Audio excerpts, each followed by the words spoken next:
New tonight, tomorrow will mark 10 years since the mass shooting at the Sikh Temple in Oak Creek, as several people were gunned down by a white supremacist. As the city prepares to pay tribute to those victims, law enforcement's doing their best to prevent future hate crimes. CBS 58's Michelle Fiore is live in Oak Creek after talking with two people forever changed by that terrible day. Michelle. And Natalie, the feds are hosting a forum here at City Hall tonight. They're allowing the community to listen into it. The speakers here have been focused on how to keep places of worship safe. It's something that two key players, as you mentioned, definitely here find very comforting.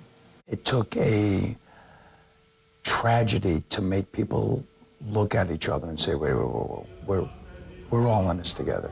Lieutenant Brian Murphy's gone through a lot since August 5th, 2012. For me to be on the side of the ground, it's a miracle. Lieutenant Murphy got on scene less than 2 minutes after the 911 call. His presence scaring off the gunman, Wade Michael Page.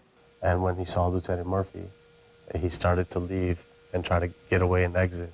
And that's when Brian engaged in a firefight with him. Took my thumb off and then continued to shoot till Sam got there. And fortunately, Sam was there within a very short amount of time and was able to take him down. 10 years later, the memory's vivid. 7 people dead, and the injuries both physical and emotional. Everybody looks at you like, oh, you got shot and you're okay. And that's never okay. Your life is completely different. Retired in 2013, Lieutenant Murphy now counsels injured officers, talking resilience. But one of his personal heroes is Pardeep Kalika's father, who died that day. If it wasn't for what Mr. Kalika did inside the temple, to hold him up for as long as he did, this would have turned out 1,000 times worse. I mean, he saved another person who was able to make it out and, get out of there. And he was able to hold up the shooter long enough for Lieutenant Murphy to arrive there. Kalika says another man showed incredible resilience following the shooting as well. A victim who was paralyzed and survived 8 long years. And he would blink, once for yes, 2 for no. And you would ask him, how are you feeling?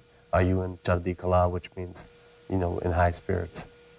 And he would blink yes. But I think that there was something that came out of that day from all of us that we said we will not let hope die. The governor will be in town for tomorrow's speeches and candlelight vigil as well. It's being held at the Sikh Temple of Wisconsin, all again tomorrow, and there are community events planned through the weekend. We're live in Oak Creek. I'm Michelle Fiore, CBS 58 News.